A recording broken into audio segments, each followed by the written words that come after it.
following program is brought to you in living color on NBC. The 1970s didn't just look different, it sounded different. And the strange thing is, you don't need a full memory to go back there. You don't need a photo or a video or even a story. Sometimes all it takes is a sound. Number 1, the Hammer hit Mark 7 Productions.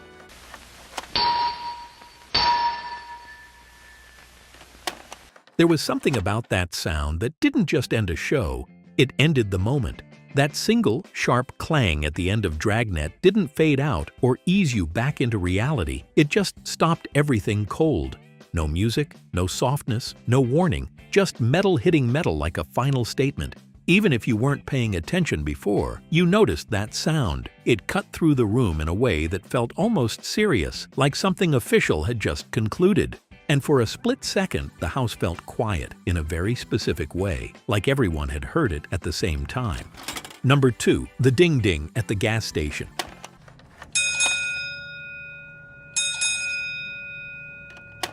Before you even turned the engine off, it happened. Ding, ding. 2 quick bells as your tires rolled over that rubber hose, and just like that, someone was already walking toward your window. You didn't get out of the car, you didn't swipe a card, you didn't even think about it. That sound meant a real person was about to show up, ask what you needed, and take care of everything. It was quick, automatic, and completely normal. And now, hearing those 2 little bells again feels almost unreal, like a version of everyday life that disappeared without anyone announcing it. Number 3. Attention Kmart shoppers. Attention Kmart shoppers. It always started the same way. A crackle through the speakers, a pause, and then that voice. Attention Kmart shoppers. And suddenly, whatever you were doing didn't matter anymore. You stopped walking, you looked up, you waited. Because somehow, a sale announcement felt like breaking news. The tone, the echo, the slightly distorted speaker, it all made it feel bigger than it actually was. Like something important was happening somewhere in the store, and you might miss it if you didn't listen closely. Even now, just hearing that phrase in your head brings back the feeling of standing under fluorescent lights, surrounded by carts and noise and anticipation. Number 4. The zip and slam of the credit card machine. Before cards were silent, they were loud. The machine sat on the counter, heavy and mechanical, and when it was time to pay, the cashier pulled that handle across with a firm, confident motion. Ka-chunk, then back again. There was something final about it. Physical. You could hear the transaction happening. You could feel that something official had just been recorded. No beeps, no screens, no waiting, just a sound that meant it's done. Number 5. The 8-track switching. Mid-song.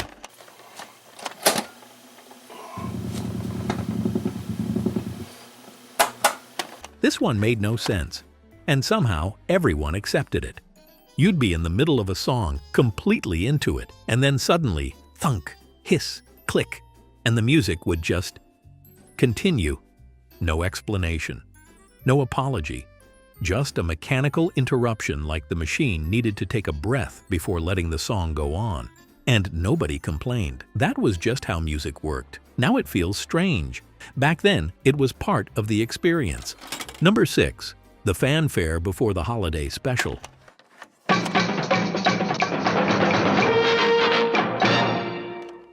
There were certain sounds that didn't just mean something was starting.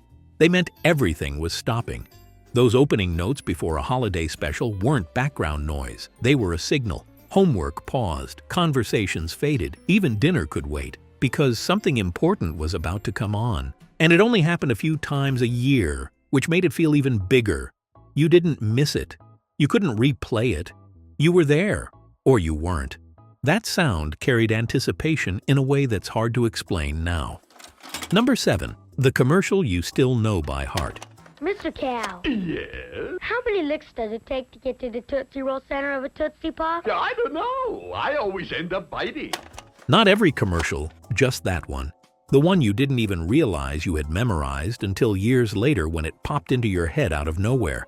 Maybe it was a jingle, maybe it was a line, maybe it was just a feeling, but it stuck. And now, decades later, you can still hear it clearly, word for word, without trying.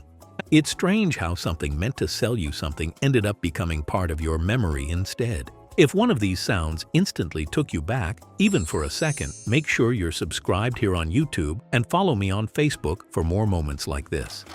Number 8. The NBC Peacock and Those Flute Notes. The following program is brought to you in living color on NBC.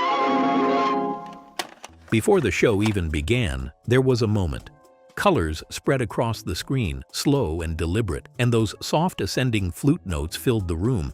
It wasn't loud, it wasn't dramatic, but it felt important. Like what you were about to watch had been officially introduced. Like television itself was taking a breath before beginning. Even a random weekday show somehow felt elevated by that sound. Number 9. The clunk of changing the channel.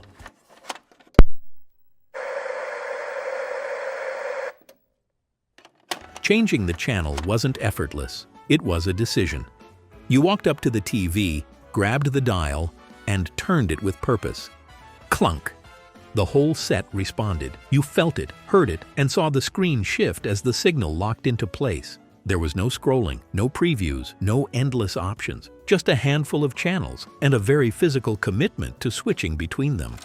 Number 10. Sheets snapping in the wind.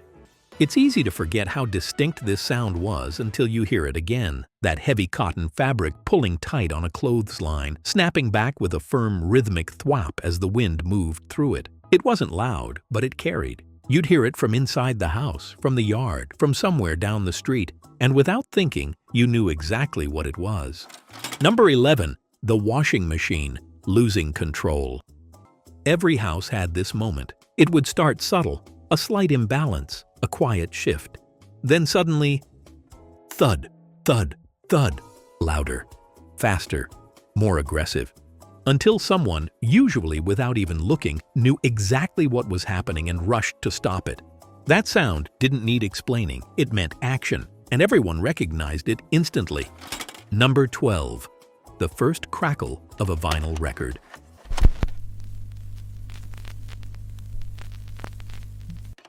Before the music started, there was always that moment. The needle dropped, found its place, and then a soft, warm crackle. It wasn't noise, it was part of the experience. It meant the music was about to begin, and somehow that tiny sound made everything feel more real. And tell me in the comments which one of these sounds you can still hear perfectly in your head. Number 13. The closing notes of The Tonight Show. Good night, all.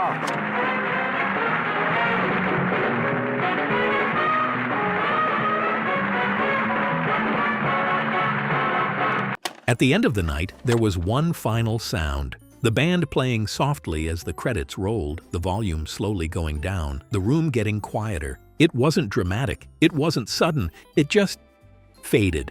And with it, the day felt like it was officially over. The 1970s weren't just something you saw, they were something you heard. And somehow, those sounds stayed with you, even when everything else changed. Everything I featured today is linked in the description below. Go check it out. If this took you back, click the one on your screen. It's all the sounds from the 1970s that will stop you dead in your tracks.